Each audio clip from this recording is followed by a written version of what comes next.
Hello, friends. Welcome back to Aaron's Anxiety. I'm your host, Aaron, your personal guide through anxiety. Um, Before we get started for the Killing Anxiety in 2020 Part 4, please hit the like button. The very small difference for you, just that one little boop, and that can make the biggest world of difference for somebody else that's struggling. We're trying to reach as many people as possible.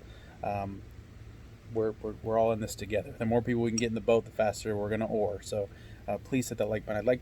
I'm gonna try to get like 80. Okay, so if you could help me out, I surely appreciate it. Okay, all right. So getting into the video. Oh, subscribe if you haven't. I don't can't do that. Yeah. Subscribe, comment, whatever you guys want to do. If you want to join us on Facebook, feel free. Aaron's Anxiety Family. Type it into group. Feel free to join. You have to answer the 3 questions, otherwise you do not get in. But we'd love to have you. So today we're working on the fundamentals of anxiety. Now this killing anxiety in 2020.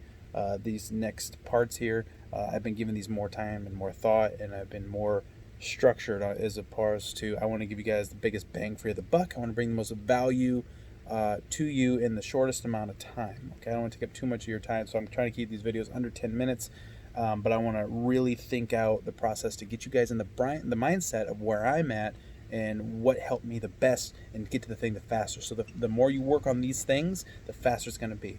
A lot of people will message me and ask me, hey, is there something I can take? Can I take CBD oil? Can I smoke marijuana? Can I drink? Can I do these things? We are so caught up in this life of taking an aspirin and your headache goes away that we think that this is how we're going to battle this too. And I hate to say it, there's nothing, there's really not a whole lot that's going to do that. What's going to fix it is time, patience, acceptance, responsibility. These are all things that I've already talked about in the previous videos, and I'm not going to give away the things I'm going to talk about later. But I've been structuralizing these things to, like I said, bring the biggest bang for your buck. So when it comes to those things, let's throw a lot of stuff out. Now, the medication is a wonderful thing. I'm not against medication, but while you're doing the medication, think of the medication as a way to access your third-party perspective. Okay, so I'm Aaron. Well, obviously I'm Aaron. I'm freaking out, and oh no, everything's bad. Let's take the medicine. Okay, so for me it was Lexapro. I've tried Zoloft, tried Celexa. Lexapro works the best for me. After a few weeks, about 3 weeks, so you can take 3 weeks to 3 months sometimes. And then I got to the point where my anxiety was better. I was able to look at it through a third-party perspective and go, you know what? Okay, I was kind of freaking out back there. Let's calm it down. Now, medication does not cure your anxiety. Only you can do that. Okay, but what it can do is give you a break. Okay, it can kind of ease it up a little bit, knock that edge off. There's a horrible car getting ready to pass. Sounds horrible. It's got to sound horrible inside the car.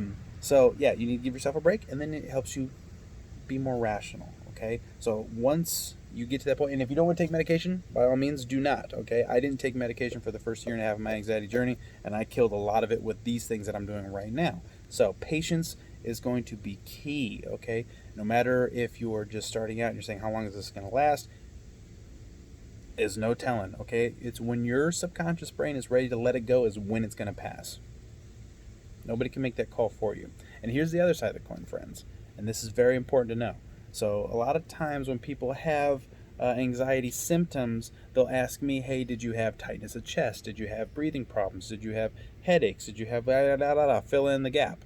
Okay, whatever thing that you're worried about the most is what's going to hang on the longest. It's the whatever you're worried about the most is the last one that's going to click off. So for me, when I started taking it, things like my dwelling thoughts started going away after a few weeks. Like I said, take about 3 weeks is safe, but it could take, like I said, up to 3 months. That's just for me, okay? I've heard of people taking longer. So just know patience. This is what this video is about. That going away, the tightness in the chest. I had a lump like this lump in my throat for a long time. That all went away. The thing that I wanted to go away the most was my health anxiety, my fear that every time I have a scratchy throat, anytime I have a pain in my chest, am I having a heart attack? I got a pain in my stomach. Do I have stomach cancer? Things like that. It was out of touch with real reality. You know, and even though I would say, look, dude, you're only 29 years old. Okay, what's the odds that you have congenital heart failure right now? You know what I'm saying? Not saying it can't happen, but let's be playing the lotto here, okay? So keep that in mind. Whatever your biggest symptom is probably going to be the last thing you go. And the reason is because your subconscious brain is holding on to that. And that's the one you want to go. So you're giving that one the most focus. Okay? You're giving that one the most focus. And so if you could let that focus go, then it'll slowly fade. And that's how these things go away, which is important to know too. I'm not going to take too much of your time, but they go away without you noticing. You'll go like, once you get into it, you'll be like 6 months in there. You know what? I haven't had tightness of chest in like 3 months, and I forgot. I didn't even notice I didn't have it because it was the first to go, because you weren't paying attention to it all the time. Make sense? Okay. So here's the other side of the coin with patience. Patience is going to be your best friend as far as goes for this recovery journey. So a lot of times people go, oh, hey, I tried this and it didn't work. Well, how long did you try it for? Dude, I tried it for like a week and it didn't do nothing. I don't think a week's going to be enough to do it. I tell everybody, like, it took you a while to climb up this big anxiety mountain, and now you expect to just be back at the bottom of the mountain? No, it's going to be a little faster, but it's going to take some time to get back down to the end of the anxiety mountain, okay? So you got to give it time. You have to try things for a while.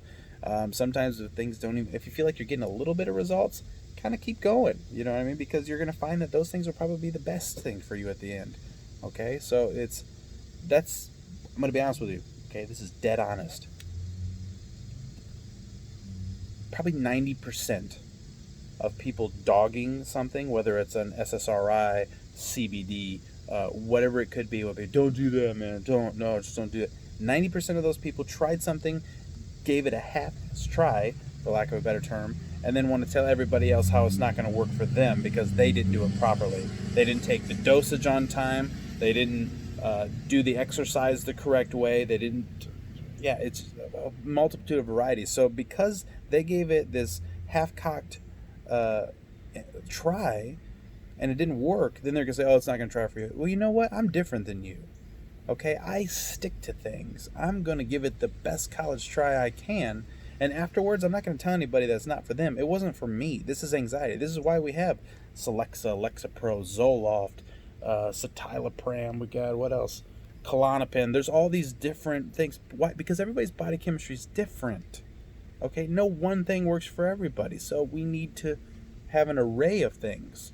And that's why this stuff's so tough, okay? But if you trust me and you work on these fundamental things, it's going to be such the benefit to you, and it'll make your life that much better. I mean, when you're going to look back, if you adhere to these things, you're going to look back in 3 or 4 months and go, wow, yeah, I'm a lot better than where I was. Okay? So here's the other side of the coin. Patience is a practice thing. You don't just go, oh, I'm going to be patient now. And all of a sudden you're just patient. Okay? It's a practice thing. So when I needed to be patient, now, it's just the way I'm hardwired in general. I'm a patient person. Okay? I'm a painter. That's what I do for a living. Watching paint dry is my life. Okay? So it's already kind of instilled in me. Even when I was little, I just had patience for days.